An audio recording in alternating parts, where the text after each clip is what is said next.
It's not about the done thing. Who can come and salvage us from where we are?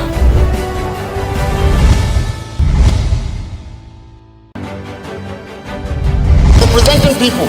Mr. President, my people are under siege. I will place economic stability and confidence. To condemn this act and call for immediate release of this minister in the Temple of God. Give us access to our money we put in the bank. POS operator, she said 3,000 naira is 1,000 to collect 3,000 naira. Where are we heading to? I've always said there are two sets of people on earth, the oppressors and the oppressed. And in between are the cowards and the hypocrites. Which are you? No matter how tough the challenge, how high the obstacles, we always overcome. What Nigerians need now is not about the done thing. Who can come and salvage us from where we are?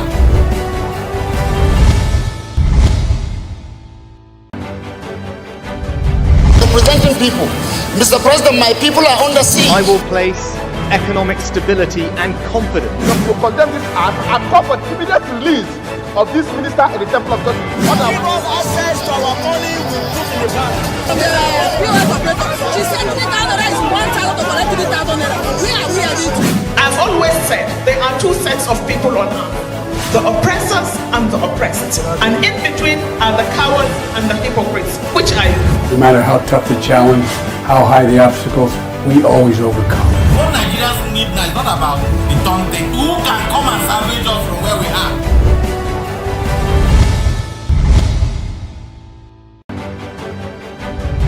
Representing people. Mr. President, my people are under siege. I will place economic stability and confidence. To condemn this act and call for immediate release of this minister in the Temple of God. Give us access to our money we put in the bank. POS operator, she said 3,000 naira is 1,000 to collect 3,000 naira. Where are we heading to? I've always said there are two sets of people on earth, the oppressors and the oppressed. And in between are the cowards and the hypocrites. Which are you? No matter how tough the challenge, how high the obstacles, we always overcome. What Nigerians need now is not about the done thing. Who can come and salvage us from where we are?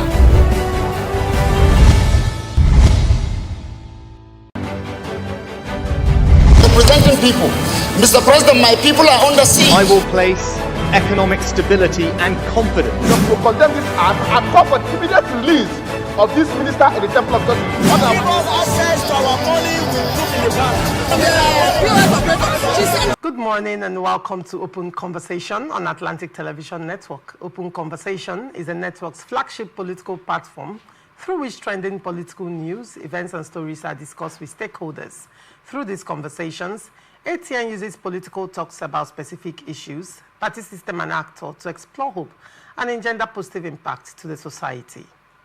Today on Open Conversation, we look at the stories. First, Niger State. Bago arrests APC chieftain for criticizing his government. And then on to PDP convention crisis. Wike block petitions or your judge to NJC over ex-parte order. And still on PDP crisis, Watata Plaza lockdown deepens power struggle. And on terrorism, Horiwa urges Tinubu to arrest Sheikh Gumi. And on politics, federal government moves to secure Ekweremadu's transfer to Nigeria. We are open for sponsorship of the program, advert placements, news, events coverage, and commercials. Watch us live on our website, www.atlanticnetwork.tv. On Facebook and YouTube, Atlantic Television Network. Also watch us on Avo TV, Niger TV, and Ifastech TV platform. You can connect with us on our ATN socials by subscribing, like, and share. Facebook and YouTube, Atlantic Television Network. Instagram and TikTok, Atlantic TV Network 1. And on Twitter, Atlantic TV Net. We're going to a short break, and when we come back, we'll delve right into the show. Do not go away. Representing people. Mr. President, my people are under siege. I will place economic stability and confidence. To condemn this act and call for immediate release of this minister in the Temple of God. Give us access to our money we put in the bank. POS operator, she said 3,000 naira is 1,000 to collect 3,000 naira. Where are we heading to? I've always said there are two sets of people on earth, the oppressors and the oppressed. And in between are the cowards and the hypocrites. Which are you? No matter how tough the challenge, how high the obstacles, we always overcome. What Nigerians need now is not about the done thing. Who can come and salvage us from where we are?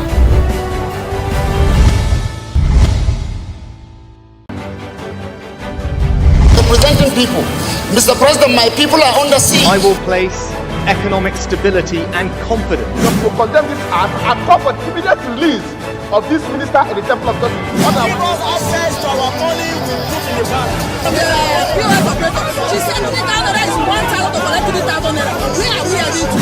I've always said there are two sets.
Welcome back and thank you for staying with us. Joining me on Open Conversation this morning is Emmy Ferraga, a political analyst and a regular on Open Conversation. Thank you, Emmy, and thank you for joining us. It's a pleasure having you this morning. It's a pleasure, Loresha, and our viewer had a good morning to everybody. And then on to the story. Governor Umaru Bago of Niger State has come under public criticism following the arrest of Malam Idris Osman Makanta, a septuagenarian APC chieftain and former governorship aspirant. Makanta, who also served as a coordinator of the Rice Farmers Association of Nigeria, was reportedly detained after criticizing the Bago administration and initiating an independent agricultural project not linked to the state's Niger Foods initiative. Family members say he has been held for nearly 2 weeks, despite being granted bail. Supporters and legal representatives allege that the charges against Makanta are politically motivated, describing his only offense as voicing concerns about the state's agricultural policies. His lawyers insist that Niger Foods handled all funds and operations, while Makanta merely verified farmers' names and acted as a guarantor.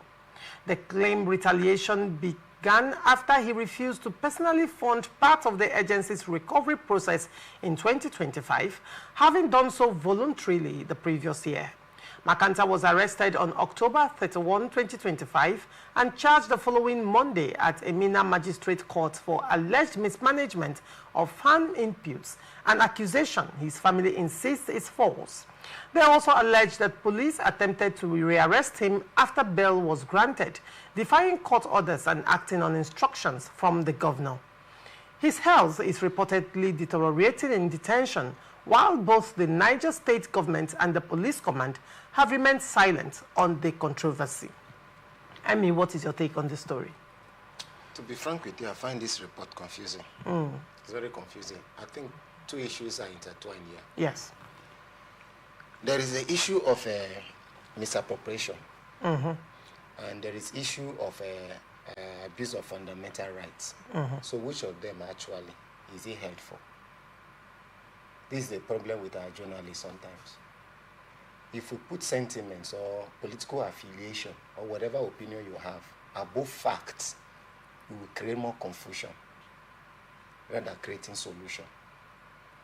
If somebody is alleged to have mismanaged public funds and abused public office, the law provides an avenue to resolve such issue.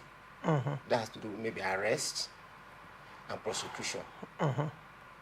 So if the arrest that the governor have arrested, is it Makanta? What Makanta, yes. if he's arrested on the basis of mismanagement and abuse of office, it's legal. So people should not try to divert attention from the real issue and make it look as if it's a political witch hunt. Okay. I've always told people, if you don't want to be witch hunted, stop being a witch. Because if you are a witch, people will witch hunt you. Now, so the report now is centered more on abuse on fundamental rights. Whereas the Nigerian Constitution, as framed, guarantees the citizens' right to criticize their government. As I'm here, I can criticize the government of Tinubu. I can criticize Fubara. I can criticize, but my criticism, as enshrined in the Constitution, is Section 39 of the Nigerian Constitution, as amended. The right to freedom of expression and the right to hold opinion on certain issues. It should not be the one that will end up assassinating the character of the person or try to be libelous. On that ground, I can be sued and charged. And the punishment for doing so is also recommended by the law, which the court will interpret. But in this case, the headline that we saw and the content of the story are two different things. But the headline and the headline that you saw is also in the story. Now, let's look at it critically. You have said that there are two issues on the ground. Yes. Now, political witch hunt is one from the story. And then the other one is being prosecuted for misappropriation of funds, which his lawyers are denying that he did not misappropriate. Now, the issue now is, what was the reason behind that arrest? If you're following the sequence of, the development, the arrest came after he criticized the government of the governor, the administration of the governor. Now, he is not being sued for libel. He's not being sued for defamation of character or assassination of personality. He is not being sued for that. But he's being prosecuted on account of misappropriation of funds. Now, the question would be, misappropriation of funds, is it a bailable offense? Now, from the story, the court has granted him bail. If the court has granted him bail, why is he still being held in detention? If he was rearrested after being bailed, on what ground is he being arrested and detained for 2 weeks? You see, there is misconception here.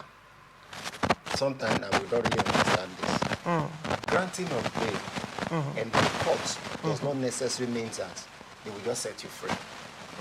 Every bail granted to an accused, there are conditions that are attached. You are expected to meet this condition before you are released. But sometimes for us and the media, we will just report, oh, he has been granted bail. They are still holding the person. Why? Even when the court has made the pronouncement to that respect. But how many people are actually asking, has the bail condition been met? Now, this is one thing his lawyers and his team, the legal team should underscore the word rearrested. So for one to be granted bail and then later rearrested means that he was rearrested. He must have fulfilled the bail conditions for the first one. And is free and is now being rearrested after being granted bail and probably has been. So let's not misconstrue the matter. And then when you are speaking, you're talking of someone who has held a political position, a government position, who would have had his connections. And there are situations where, when matters like this come up, people are even granted bail on self-recognition as well. We have to recognize all these facts when dealing with, yes. But I am trying to tell you that when you say conditions, whether they will be met, when you look at persons who are facing certain situations, you know that conditions will be met and met easily. That's a fact. So the question is if he's being rearrested, why is he being rearrested? And why has he been in detention 2 weeks after that? I think that's the question we'll be asking. And now they're saying that he was arrested on the orders of the governor. On the orders of the governor. Okay, he committed something. What exactly is it? Why is he not being prosecuted the second time for a second offense? Now, I'm getting the picture clearer now. First, the headline says, what's the name again? Wow. Bago, Governor Bago. No. The Makanta. The Makanta. Not the Makanta. His name is Makanta. Makanta, right? I said the Makanta, meaning I was trying to... Osman Makanta, yes. Osman arrested for criticizing governor. So relate it. Arrested for criticizing governor. And if you see, our people will have a way of manipulating the minds of Nigerians. Most especially if we have something in our cupboard. We are witch. Or we are wizard. I am not one. No, if you don't want to be witch hot, I'm not saying Loresha now. If you don't but want when to you be say witch we, hot, it's collective. You're not adding everybody into I am related to the activities, into the activities of your coven. No, so I'm not partaking that. Okay. No, you see, once we felt that we are somewhat guilty, or we have some questions to answer, if the law comes knocking at our door, the next thing we do is, how do we manipulate the minds of the people into derailing the focus of the matter and creating some level of sentiments, which could be religious, ethnic, or political sentiment. You held the position of public service, right? How did you manage the funds? Giving you an appointment, it means you are trusted to perform certain functions for the general good. How did you manage that position of trust? And the funds that were allocated to you, how did you manage them? Did you play the role well? We will leave all that. The next thing we'll be discussing is, you see, I am being prosecuted today because I criticized the government. You know, that day, I said that the agricultural policy of the government is not working, because I saw that the governor is not that sincere. But the question is, you were arrested. Instead of you to say, during my reign, in that position of public service, this is the amount that was allocated to my office, this is how I distributed the funds, these are my responsibilities, and I was able to perform my responsibility in line with the law. So what are you holding me? We will not do that, but rather we will bring the political coloration. How I criticized the governor, and the government felt that, oh, I am against them, and now I'm being witch hunted. I don't really like these stories. I have sat down. Now, I will ask you again. Nigerian politicians. Hold on. And when you say study Nigerian politicians, it is still the same politicians that say, when you join a certain political party, your sins are forgiven. Follow the and hold on, we have seen it play out over and over and over again. I can go on and mention names of certain PDP officials at some point who were faced with cases with anti-graft agencies, and the moment they defected, I have not heard that those cases. Hold on, please. I have not heard that those cases continued. So when you say, are some of issues politically motivated in Nigeria, your guess is as good as mine. But not to go too far from the conversation, Niger State, someone is arrested, a public officer was arrested for misappropriation of funds, and he was granted bail by the court. Yep. Now, granting bail doesn't mean that he has been declared not guilty. He has not been set free. He will be attending the court proceedings from his house until such a time where he is found guilty or not guilty. And he's granted bail. And after he was granted bail by the court, he's now rearrested on the orders of the governor. And for 2 weeks, I mean, even the law of habeas corpus, you cannot be detained beyond 24 hours. So can we talk about fundamental human rights? Now, if he's being detained on the orders, or if he's being rearrested on the orders of the governor, and he's being detained on the orders of the same, and after being detained, he's not prosecuted, His offenses are not made clear, and I am yet to hear that the police in this instance got remand notice from court to continue remanding him pending the investigation. Why is he being detained? Is that not an infringement on fundamental human rights? And why is this coming on the heels of his statements critiquing the position, the leadership of the governor, the administration of the governor? Are you saying they are not intertwined? So when you're saying, oh, because he should be defending himself, he's already going to defend himself in court. The matter is in court. Let him defend himself in court and not the public. The question is, why is he being detained for 2 weeks? I think that if he criticized the government and is being detained on the orders of the governor, please make it make sense to me. Is he not politically motivated? Loresha, listen. Yes, I'm listening. When I was making my intro, I cited the provision of the Constitution that guarantees fundamental rights. But you appear to sweep it under the carpet. No, I'm coming before taking the other pact. I know what I was doing.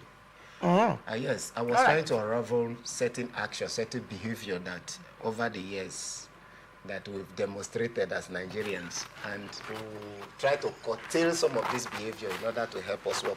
I don't know what you, in your own dialect, I think there is something they call forgiveness. I don't know how it is pronounced. When you say forgiveness. Mbahara. Mbahara. That's good. So for an example, if I am talking to the audience and Loresha is there and I say, hey, Loresha, Mbahara, I hope I'm correct. If you want to say Loresha, forgive. Loresha, Mbahara. Okay, Loresha, Mbahara. Or I say, if you come to me, you will experience that Mbahara. What have I said? You will never be punished in your life again if you do something wrong? No. I'm simply saying something. That was the foundation upon which the person who made that statement that if you cross over, your sins are forgiven came from. Just like the Christians will say, no matter your sins, whether they are red or scarlet, they are this and that, immediately you come, Christ is able to forgive you. So if I stand on the podium and I said, that every Nigerian, if you can come to our side, though your sins are dark as charcoal, but if you come, we will find a way as a politician to ensure that you never go back to your sins again. Never mean that if you commit a sins or whatever, I will not punish you. That is what. So what am I trying to say here? How many have been punished in Nigeria? Some people have been punished, although the graces are different. So the thing now is this. I just want us to always focus first on any alleged crime.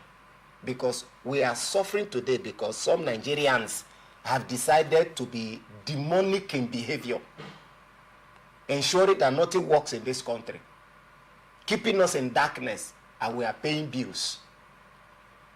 So whenever an allegation is raised on a particular crime, I want us to evaluate and look at that situation. If there is anybody we need to name, we name them. If anybody we need to shame, we shame them, for others to learn and desist from it. That was why I told that part. Then on the part of the fundamental rights, Section 39 of the 1999 Constitution as amended, guaranteeing me, Emi Fieraga, the right to criticize the policies, the actions of government if I am dissatisfied with the way they are going. You have no right as a government or whatever to arrest me because I criticizes your government. Because the Constitution also allow me that right to hold an opinion on national discourse. So that discourse might be on your policies or how you are managing the resources of the states. I can say, Mr. Governor, your agricultural policy, looking at it from the angle A, B, C, D, this one seems fraudulent in my view. This one seems deceptive in my view. This one is genuine in my view. And if we go by this one, I don't think we will achieve anything because this is the state funds. You have no right to arrest me or prosecute me. But if that my criticism now becomes libellous, now become character assassination, then you can charge me for assassinating your character. But in this case, such situation has not been established. That this man alleged something that is untrue with regard to the criticism that he issued on the government. if there is something he has alleged that is not true, I think he should be arrested and charged based on those things he alleged to prove them before a competent court of jurisdiction. And not just to hold the person back, believing that you have your political power, you have your political influence. You now control the state machineries and you think you can use them the way you want to. That is not democratic. And this is one of our problems in this country. People try to abuse position of authority just because you think I have control. Therefore, I can do as I like. You are a governor. That seat you are sitting on is established by law. So your action must be subjected to the rule of that law that established that your position. If you don't want to be criticized, then do things right. If you are not doing things right, it is the resources of the state that you are managing. So the people can ask questions because it's their money. If you don't want anybody to ask you questions on how you run the state, bring your funds, fund the state. So when people try to raise eyebrow, you say, no, this is your statement, look at it there, I'm not touching it. Whatever I'm using now is my personal fund. So I can use it the way I like. If the people find out that it's true, everybody will shut up. But once you are expending the state resources, people have right to ask you, how and when are you spending this money and the resources? You say you are driving agricultural policy. Is it favorable? Where will it take Nigeria's people to? So these are some of the questions. Then you that is given an opportunity to serve in whatever capacity, try to be transparent. So that tomorrow when you criticize this, somebody will not dwell on that one as an excuse to arresting you and keeping you in restricting your movement and confining you to certain areas just because you criticize them. This is my appeal to some of those persons who are willing and are already holding positions of authority. So that tomorrow when the government come after you, we will have a place, to find a means to defend you and to speak for you. But when you are already a witch or you are a wizard, so everything you are saying thereafter is baladash. We'll be looking at one would say to a large extent, Makanta should be allowed to defend himself in court in this instance because the matter is already in court. But with regards to detaining him for 2 weeks without clear explanation, without prosecution, it's unlawful. Without prosecution, it's unlawful. Isn't that political witch hunt? It's unlawful. Considering that he clearly spoke or criticized the leadership or the government of Governor Bago, one would say, is that not political witch hunt? And considering again that it's from the, I don't know, but I just feel that things should be done right, in as much as the fact that the governor is taking him to court for alleged misappropriation. The governor, on the other hand, is also infringing on his fundamental human rights. If he has committed anything that he's being detained for, he should be taken to court for that as well. Then moving on to PDP crisis. Internal turmoil rocking the People's Democratic Party has intensified as 3 party chieftains loyal to the Yeson Wike bloc petitioned the National Judicial Council, accusing Justice A.L. Akintola of the Oyo State High Court of judicial misconduct. In their petition dated November 5 and acknowledged by the Chief Justice Office a day later, Honorable Austin Nwachukwu, Imo State, Honorable Ama Abraham Nnanna, Abia State, and Judge Turner Alaba George alleged recklessness and impunity in the judge's decision to permit the PDP National Convention to hold in Ibadan on November 15 and 16. They argued that Justice Akintola's ex parte order directly contradicted an existing judgment by the Federal High Court in Abuja that restrained the party from holding the convention on those same dates. Addressing journalists in Abuja, Nwachukwu warned that the judge's action amounted to sitting on appeal over a court of coordinate jurisdiction, an act, he said, undermines judicial order and threatens the rule of law. The petitioners urged the NJC to investigate and sanction Justice Akintola to prevent what they described as a dangerous precedent that could erode public trust in the judiciary. They reminded the council of its swift actions in similar cases in Rivers and Imo states, stressing that prompt accountability was crucial to preserving judicial integrity and reinforcing confidence in Nigeria's justice system. Emmy, what do you make of this story? It's a straightforward issue. In the hierarchy of courts in Nigeria, the Supreme Court is the highest court, followed by the Court of Appeal.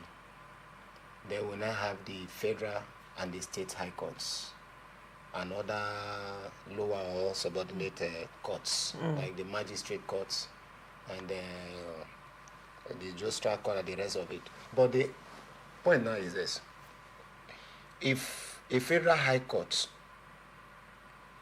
gave a position on a matter, a state high court, although to an extent they are both court of coordinate jurisdiction, but a federal court takes or handle matter that has a federal nature.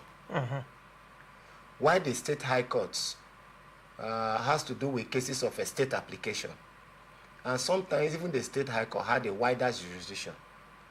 The Federal High Court has some exclusive reserve that it handles. That is why I say a federal nature. Federal nature. But in this case, this is PDP. PDP is not a state party.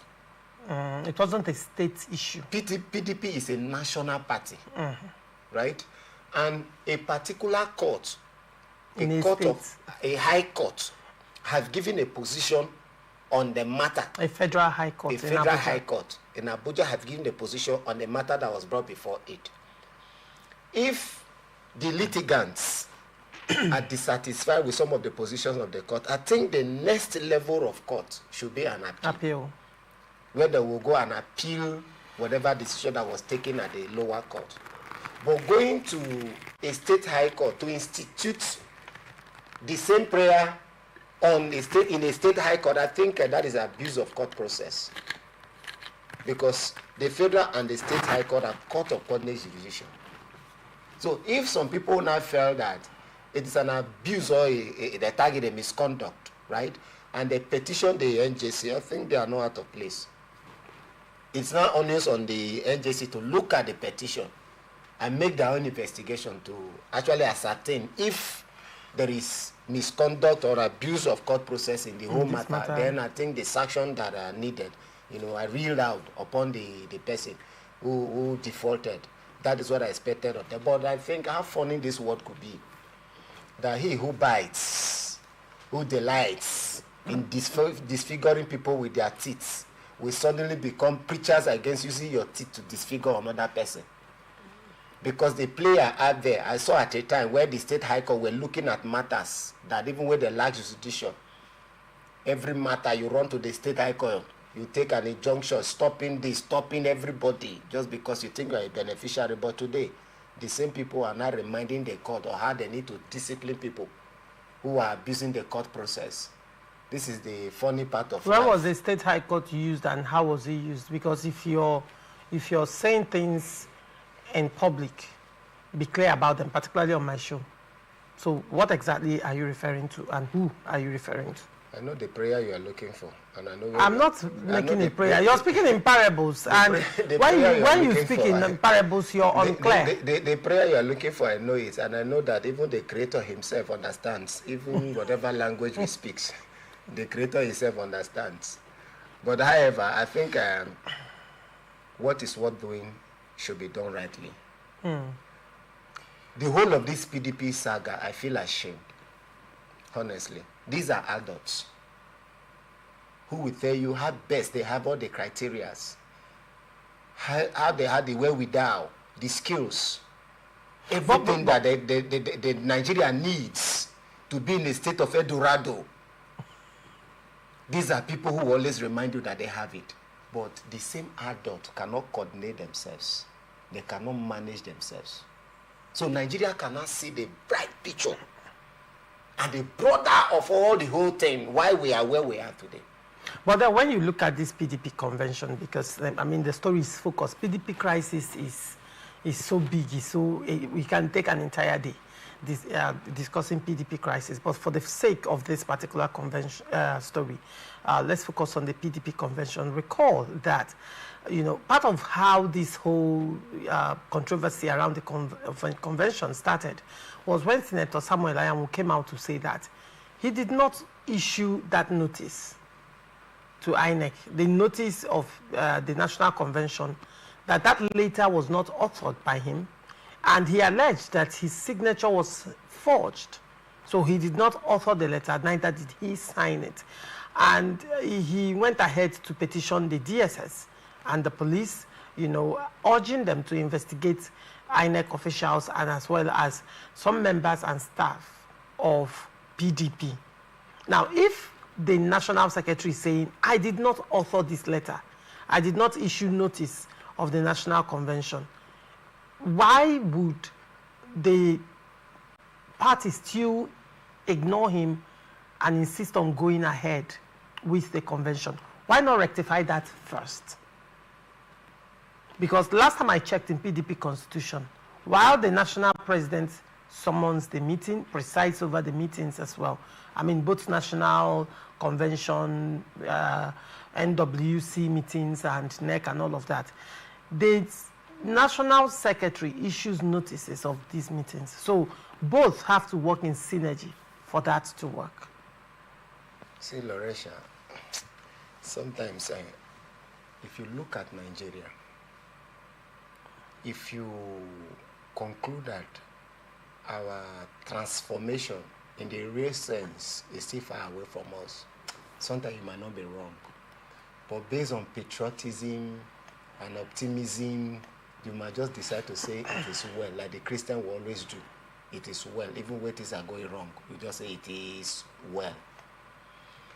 We have a criminal matter being adjudged as party politics.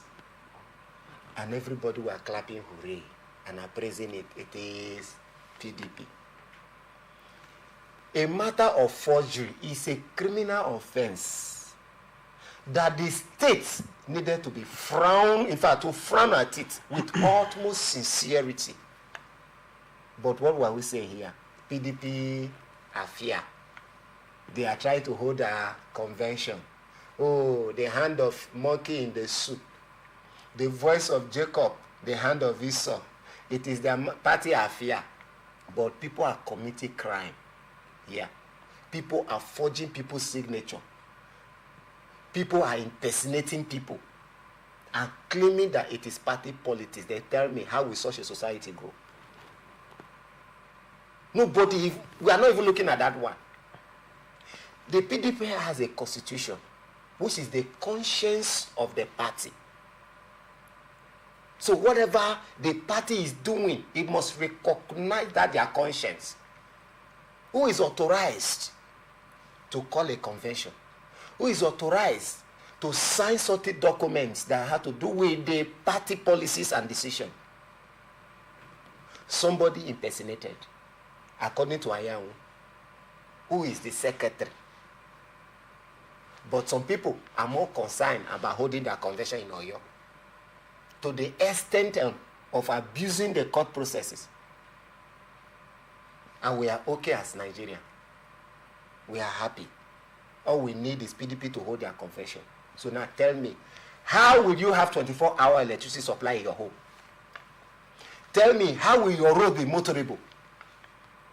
Tell me, those who are graduating from school every day, who will provide a factory that they can work or that can engage them? Tell me, how will your transport system work? If we have this kind of mentality towards governance and politics, over the years we have been crying about structural, functional approach in political discussion. And the rules that establish PDP says, and the Wanyahu says, the Bamagu says, and the rest of it.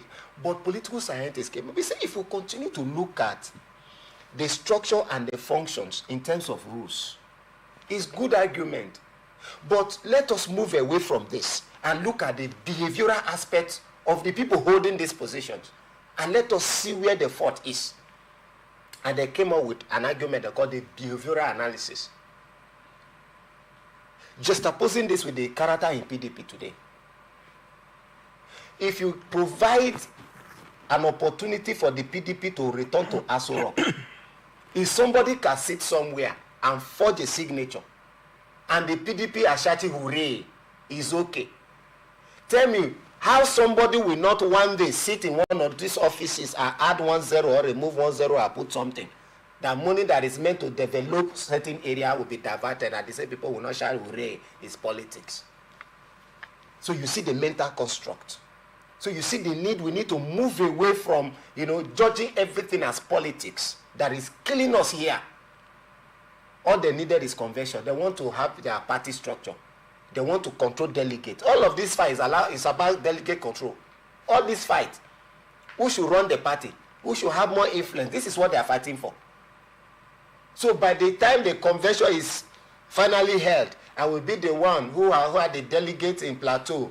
I will be the one controlling the delegates in Delta. I'll be the one controlling the delegate in Cross River. This is all they are after. So when you say PDP, it is me. You lobby me to get whatever you want. That is the essence of this brouhaha, these shenanigans they are demonstrating. But the painful aspect of it is Nigerians are suffering. The APC today now are seeing it, PDP are fighting. And even if the APC should take any action, they will say they are trying to interfere. They are trying to interfere.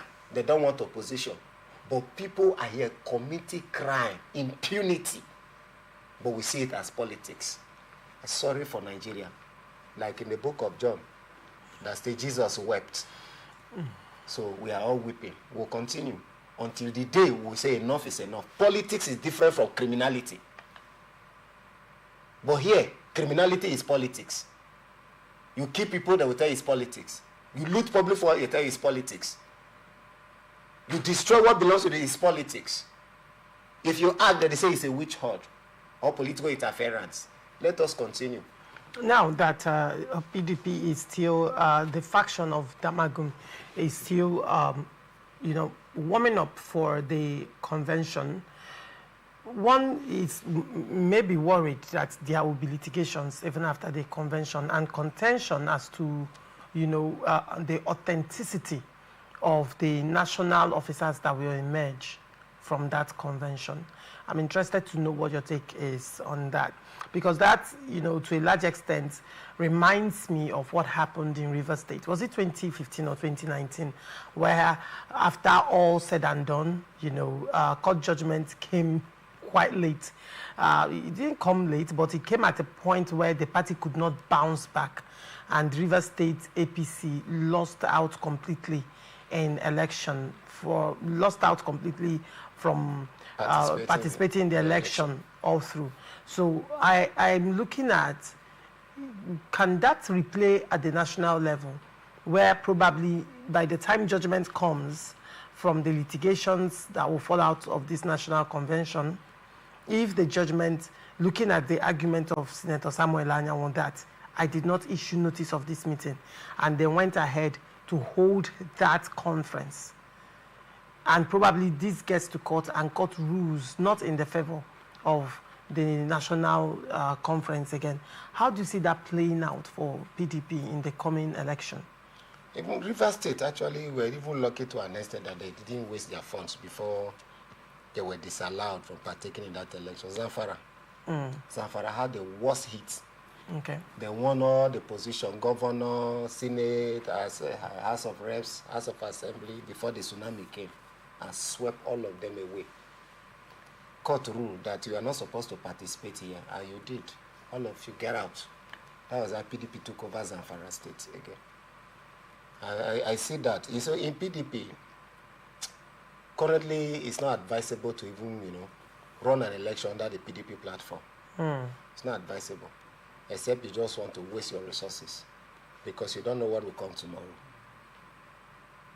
We have some people that call die hard, but how die hard are they? Die hard in destruction.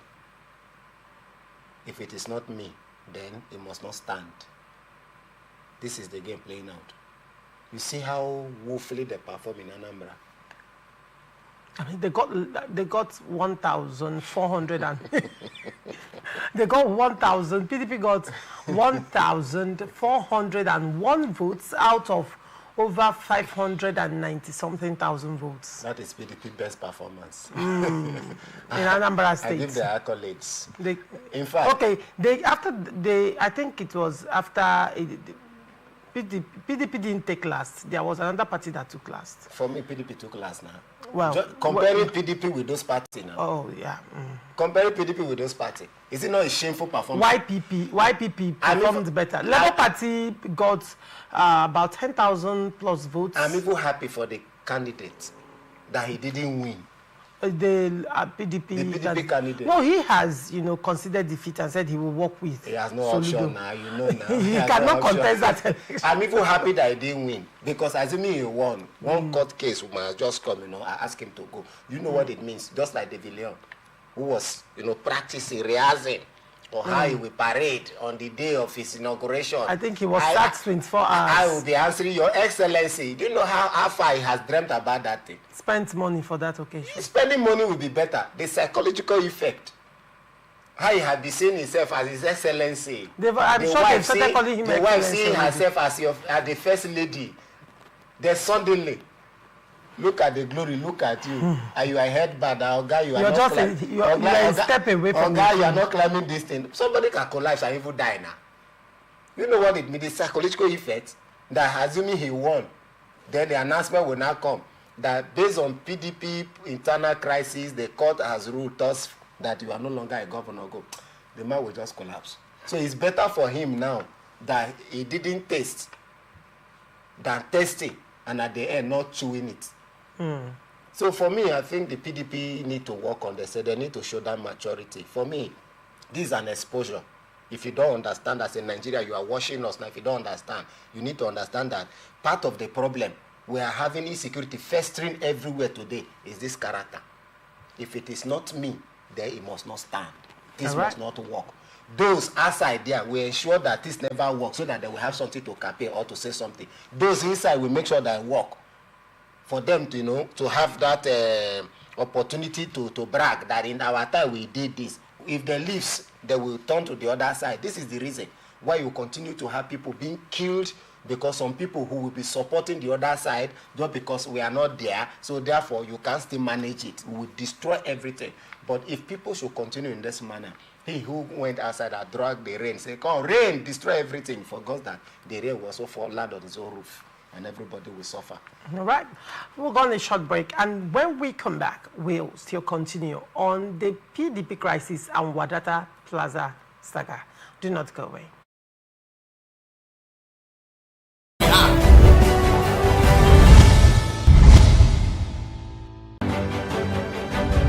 Representing people. Mr. President, my people are under siege. I will place economic stability and confidence. To condemn this act and call for immediate release of this minister in the Temple of God. Give us access to our money we put in the bank. POS operator, she said 3,000 naira is 1,000 to collect 3,000 naira. Where are we heading to? I've always said there are two sets of people on earth. The oppressors and the oppressed. And in between are the cowards and the hypocrites. Which are you? No matter how tough the challenge, how high the obstacles, we always overcome. What Nigerians need now is not about the taunting. Who can come and salvage us from where we are?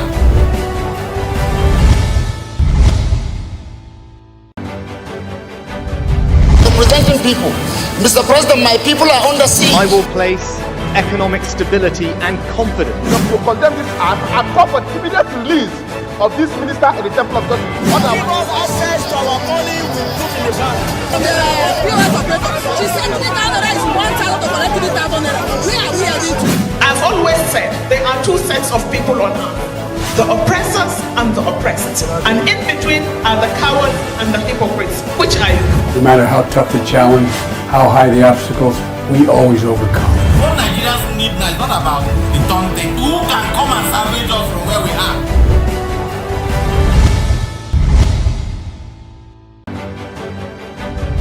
Representing people. Mr. President, my people are under siege. I will place economic stability and confidence. To condemn this act and call for immediate release of this minister in the temple of God. Access to our money will put in the bank. POS operator, she said 3,000 naira is 1,000 to collect 3,000 naira. Where are we heading to? I've always said there are two sets of people on earth, the oppressors and the oppressed. And in between are the cowards and the hypocrites. Which are you? No matter how tough the challenge, how high the obstacles, we always overcome. What Nigerians need now is not about the tongue thing. Who can come and salvage us from where we are?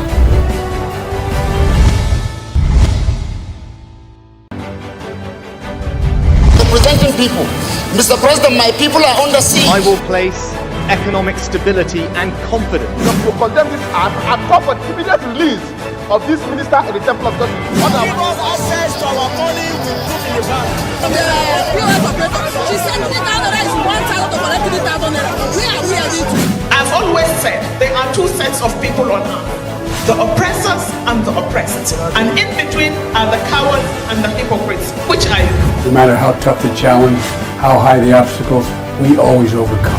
What Nigerians need now is not about the tongue thing. Who can come and salvage us from where we are?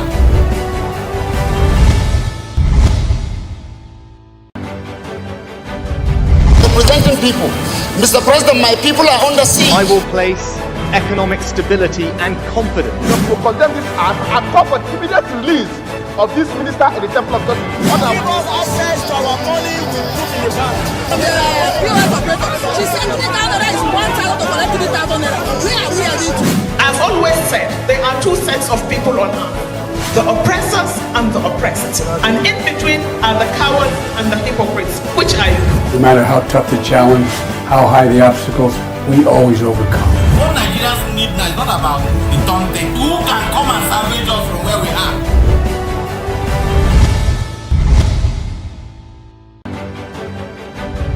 Representing people. Mr. President, my people are under siege. I will place economic stability and confidence To condemn this act and call for immediate release of this minister in the temple of God. Access to our money will put in the bank. POS operator, she said 3,000 naira is 1,000 to collect 3,000 naira. Where are we heading to? I've always said there are two sets of people on earth, the oppressors and the oppressed. And in between are the cowards and the hypocrites. Which are you? No matter how tough the challenge, how high the obstacles, we always overcome. What Nigerians need now is not about the tongue thing. Who can come and salvage us from where we are?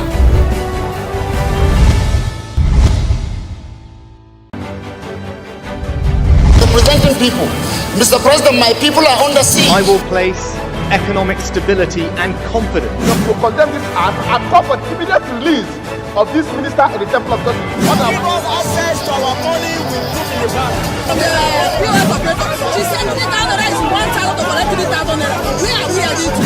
I've always said there are two sets of people on earth, the oppressors and the oppressed. And in between are the cowards and the hypocrites. Which are you? No matter how tough the challenge, how high the obstacles, we always overcome.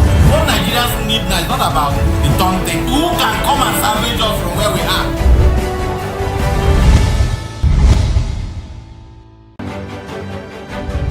Representing people. Mr. President, my people are under siege. I will place economic stability and confidence To condemn this act and call for immediate release of this minister in the temple of God. Access to our money will put in the bank. POS operator, she said 3,000 naira is 1,000 to collect 3,000 naira. Where are we heading to? I've always said there are two sets of people on earth, the oppressors and the oppressed. And in between are the cowards and the hypocrites. Which are you? No matter how tough the challenge, how high the obstacles, we always overcome. What Nigerians need now is not about the tongue thing. Who can come and salvage us from where we are?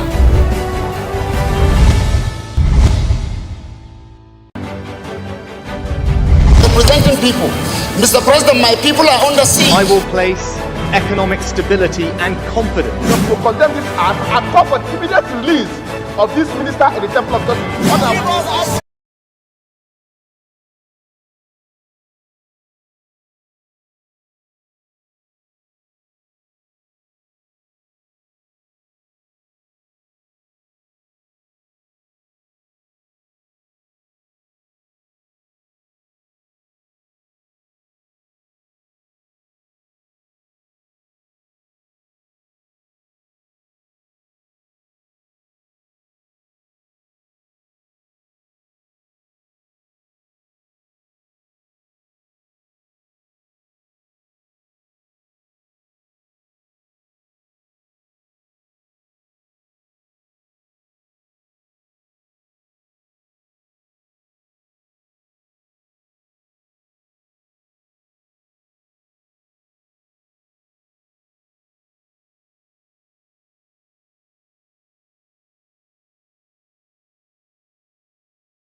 President, my people are under siege. I will place economic stability and confidence. To condemn this act and call for the immediate release of this minister in the Temple of Justice. Give us access to our money we put in the bank. The POS operator, she said 3,000 naira is 1,000 to collect 3,000 naira. Where are we heading to? I've always said there are two sets of people on earth, the oppressors and the oppressed. And in between are the cowards and the hypocrites. Which are you? No matter how tough the challenge, how high the obstacles, we always overcome. What Nigerians need now is not about the tongue they do. Welcome back and thank you for staying with us. Human Rights Writers Association of Nigeria has called on the federal government to arrest and prosecute Kaduna-based Islamic cleric Sheikh Ahmad Gumi over his alleged open support for terrorists operating in the Northwest. In a statement signed by its national coordinator, Emmanuel Onwubiko, the group accused Gumi of consistently defending and providing moral backing to armed groups responsible for widespread killings and kidnappings in the region. Huriwa faulted what it described as the government's selective application of justice, condemning the continued detention of IPOB leader Mazi Nnamdi Kanu for self-determination advocacy, while Gumi remains free despite his public campaigns for amnesty for mass murderers. The group said the disparity exposes the troubling bias in the enforcement of Nigeria's counter-terrorism laws. Reminding President Bola Tinubu of his legislative background, Huriwa emphasized that the country's anti-terrorism law, first enacted in 2011 and amended in 2013 and 2022, prescribes the death penalty for grave terrorist offenses. It urged the president to uphold the rule of law and demonstrate fairness by ensuring that no individual, regardless of status or religion, is seen as being above the law. Emmy, what do you make of this story? To be frank with you, I'm not a fan of Gumi. Okay. And I don't always support his political ideas and opinion. All right. But once you live in a constitutional democracy, if you want to be fair and you want to demonstrate that level of patriotism, you are expected to put aside emotions and look at the laws, what he says, and live by the law. Most times we fail to do this. We now allow our emotions to determine our political opinions, how we express them, what we support and what we reject. You can't be right if we continue that trajectory. Huriwa, I respect them so much. But on this opinion, I think they are missing the point. The Nigeria Constitution that I cited the other time, section 39 of the Ground as amended, enables this Gumi to hold public opinion on matters, express his opinion the way he feels on matters, as long as his opinion does not contradict the Constitution. Then you can't hold him or accuse him of committing a crime. Terrorists are terrorists. If terrorists are killing, then you now remind the government that you can also deploy the carrot and stick method in achieving some of these results. You have not committed a crime. You are just making suggestions and airing your opinion. Until when you are linked to the direct actions of these terrorists, then you can be charged for terrorism as an accomplice or as a participant itself in the matter. But Huriwa is trying to tell you about Nnamdi Kanu and the situation in the Northwest. Boko Haram has been proscribed as terrorist group. And the Nigerian government has not been able to prove at any point that Gumi has been found guilty or linked directly with the actions of these terrorists. But rather, it's just his opinion. Nigerian government has not been able to prove at any point.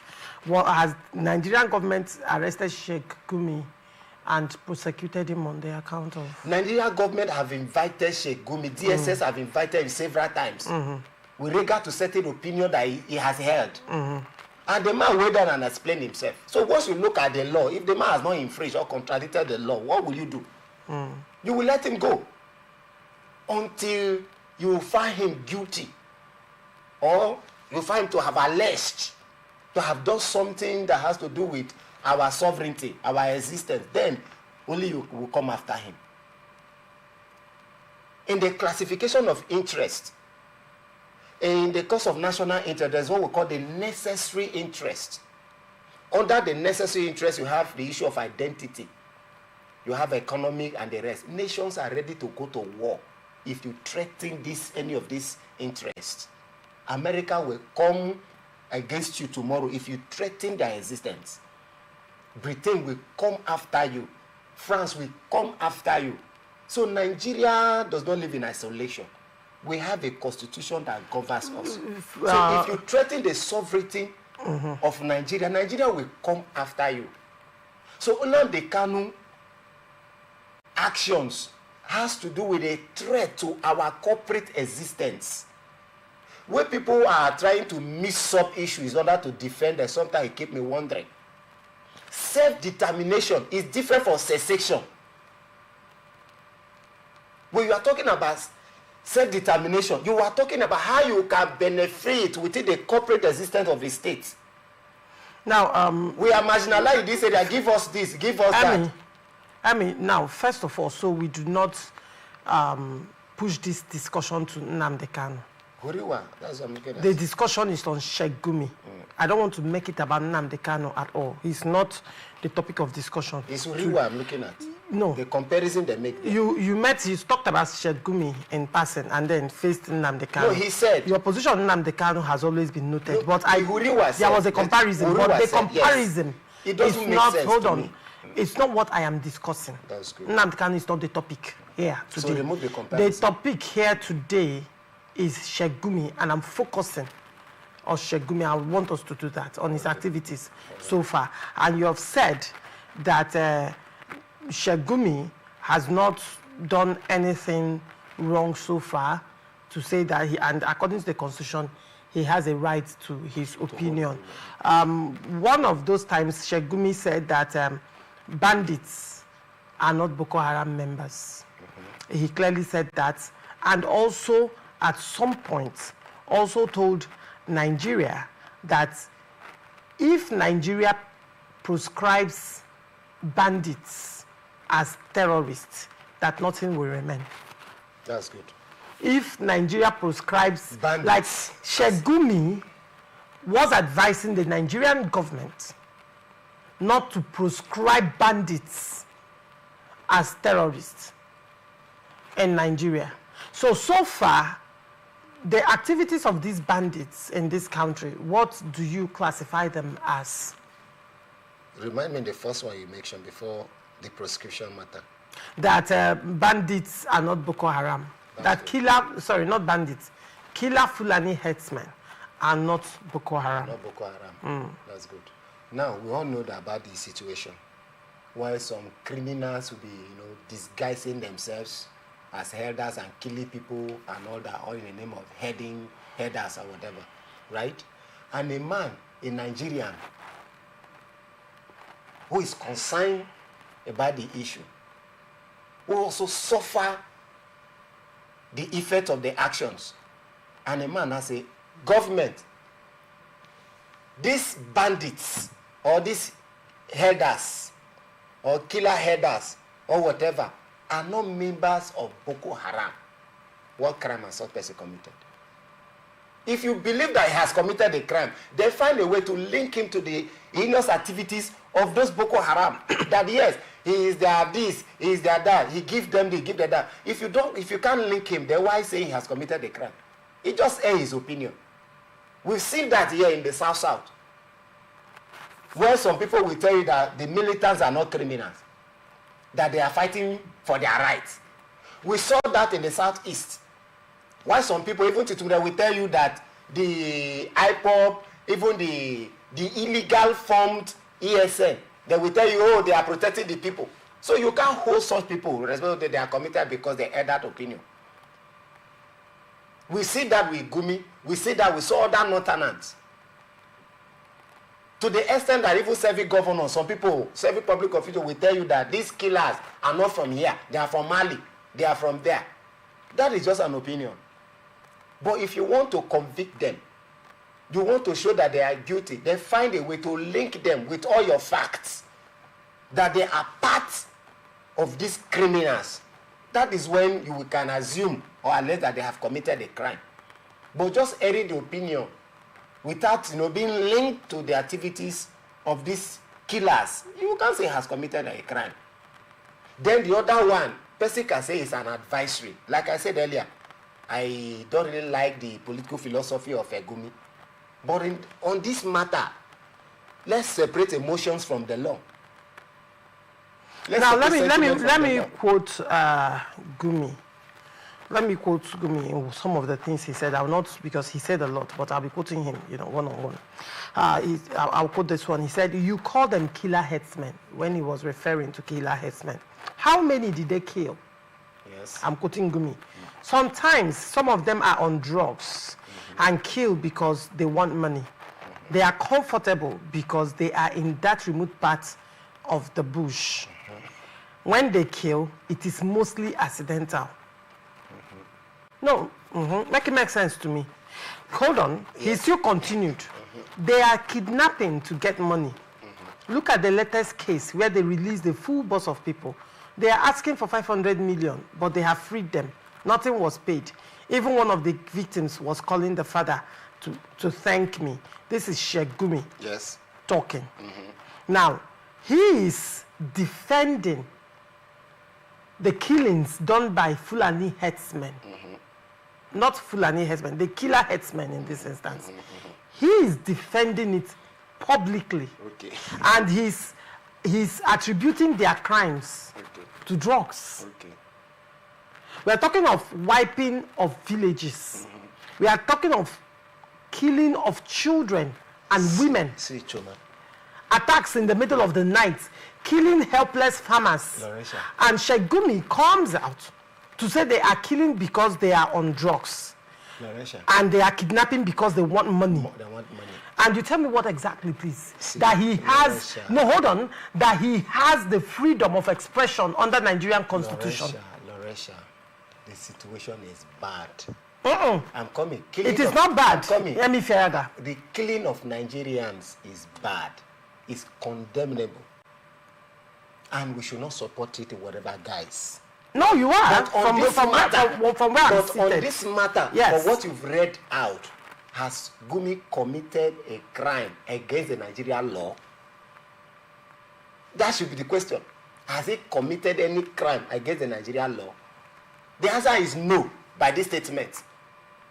The thing now is this. That is why I say we should separate emotions. Emotion will tell us that, why will he keep us saying, oh, this man, he has no feeling for human life. Why will we say it is that? That is emotion. But in the court of law, you don't go there to express emotion. You go there to prove the law. You go there to cite the law. Where has he breached? These are the issues.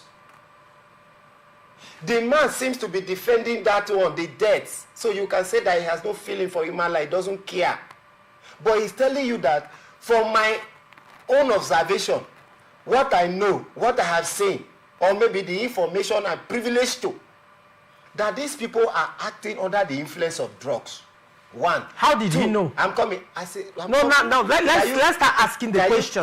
Because probably hold on. Don't tell me to calm down, because I don't like that. Now the question would be, when you're saying, oh, it's his own position, he's asking from his own perspective. Oh, don't that they are killing because they are on drugs. Now you can in our language they will say ayonye makona azu. In translation, it means the market na you they buy. That's good. You know, if you buy waiting, That is why this is the first time I'll be speaking pidgin in this. No, hold on. You will have your flow. Okay. Yes, but let's put it in perspective. I like that. So now, when someone comes out to say that they are killing because they are on drugs, you understand? And even in that particular interview, was questioning, was disparaging the army for bombing their camp He said, why did the military go to bomb them?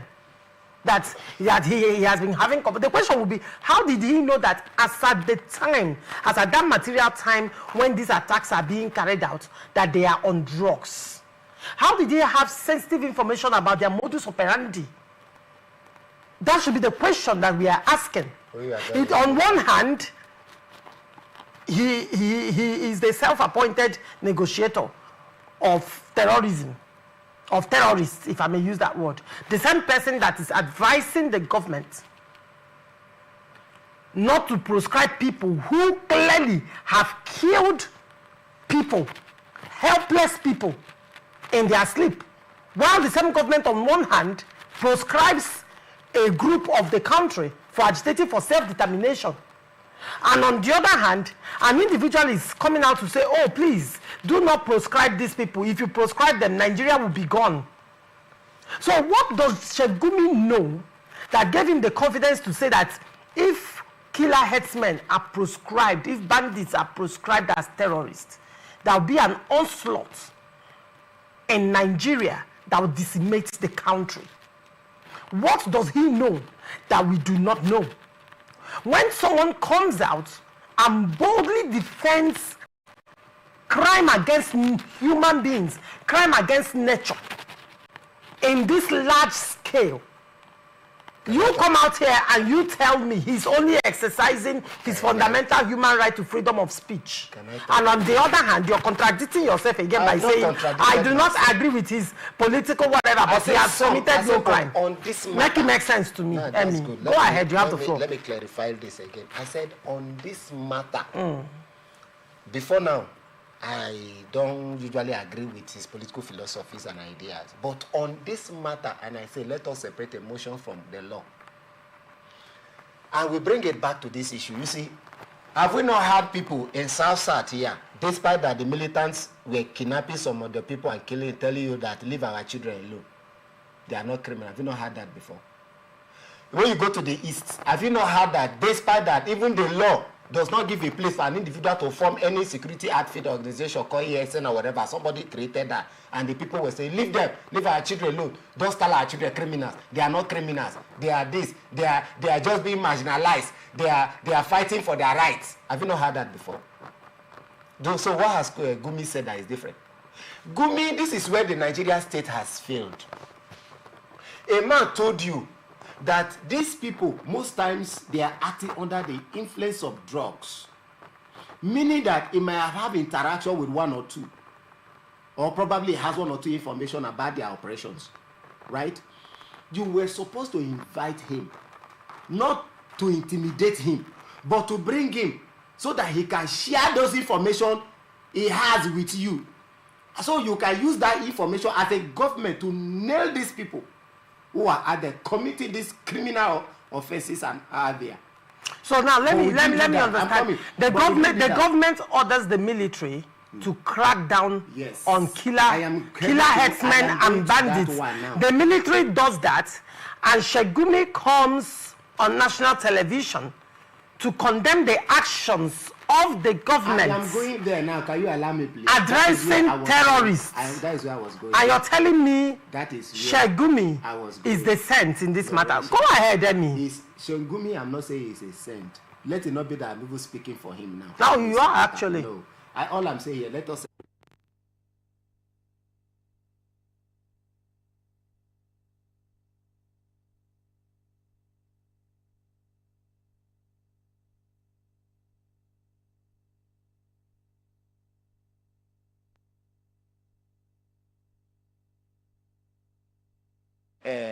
Linkage before even talking about Nigeria. That is what problem we have here. Shegumi is a Fulani man, right? And where the bombardment took place was a Fulani land. That ethnic sentiment will always come to play. There have been just like a governor. I'm coming. A governor. There have been Fulani men that have condemned this action. Some will condemn. Some will even try to tell you, leave him. They are our children. A serving governor here in one of the eastern states says something. Even when some people were caught, but later it not changed. When he say, our children, our youths are not criminal, despite that the killing was done in his own country home, that our people are not killers. Stop styling our people as killers. But later, when he now discovered, he now changed to say that the killer of our people here are our own people. Gumi is from a tribe. That our attachment to our tribe is one of the problems. Even to our religion is a problem. He believes that you are killing Fulani people, that he is a member. So he will always find a way to say something. Now let me quote one thing Sheikh Gumi said. He said, to secure schools, why not engage the bandits to secure schools? Engage them. They are not many. You can count them with your fingers. How can you guard schools? It is not possible. In the whole Northwest, there may not be more than 100,000 bandits, and that is just a drop in the ocean. There might not be. Now, that is probability. I am quoting Sheikh Gumi. That is probability. That is talking about those with weapons, because not all of them have weapons. 90% of those who have weapons use them to protect themselves against cattle rustlers. Now, they are victims too. Aerial bombardments by the military will only worsen the situation, because when you start killing their children, you remember they also have our children. Now, he is saying, you remember they also have our children in the sense that they live among us. Now, they have parents here. They have brothers here. So when you kill this one in the bush, the brothers here might not be happy that they are saying that the government should engage the bandits to secure schools. That is a suggestion that the government can reject and say, no, they are criminals, we can't use them to secure our school. That doesn't mean that he has committed a crime. If you are to hold him that he has committed, under which law, which section of the law, which of the law to be precise. So that is why I say separate emotion with what he's saying. Emotionally he's bad. You will want to even it is not you will want to hit him, but in the eyes of the law, has he offended any law? Emmy, as I am rounding up this conversation, it is very rare that I take a position in issues. But you see, when it comes to lives, human lives, don't be emotional, please. Don't do that. Please. Don't do that. Can you not do that? Because I'm not finding funny. Right? Yes. So when it comes to human lives, Emi Feraga, you don't play politics with it. Hold on, please. You don't play politics with it.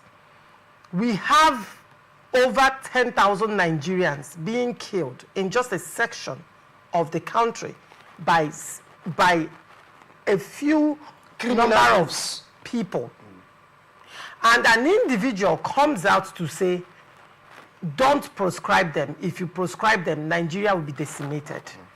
An individual comes out to lampoon the actions of the military, which is authorized by the government, to attack these people openly.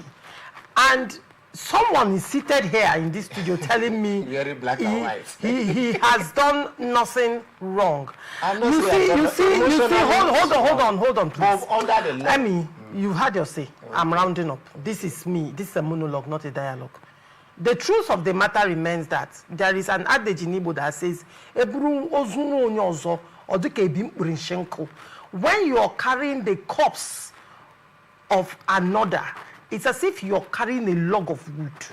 When it gets to you, it's painful. You will know how it feels. And I am sure certain statements are it's a disservice to people who are currently mourning. It's a disservice to Yelwata massacre, where these people invaded Yelwata and killed for hours. There was no military intervention. There was no police intervention. Painful. This is a disservice to communities in Katsina State who has taken it upon themselves to now negotiate with bandits, negotiate for their lives when they pay taxes to the government, and the government is supposed to be responsible for their lives. I think a time will have to come when we call a spade and stop trying to, kind of give legality to what I would call absolute nonsense. I will use that word without apology. It is wrong. It is against humanity. It is against the basic, when you talk of fundamental rights to speeches like this that empowers the bandits? How about the very fundamental, not just fundamental rights, but the natural gift of God, which is the right to life? Not just the right to life, but the life to dignity of life.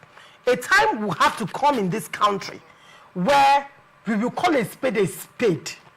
It doesn't make sense that any human being under any guise, affiliations or not, will come out and make sense of senselessness, of the killings of people, kidnappings of people. At some point, the life of Nigerians have to hold more value than the life of cows in this country. At some point, we have to come to that point. And on this, we'll round up this episode of Open Conversation. Emmy, thank you for coming. And thank you, Nigerians, for coming. We are actually out of time. My name remains Laurentia Ogu. See you at the same time tomorrow. Bye for now. You can come and salvage us from where we are.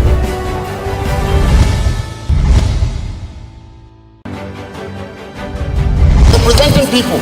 Mr. President, my people are under siege.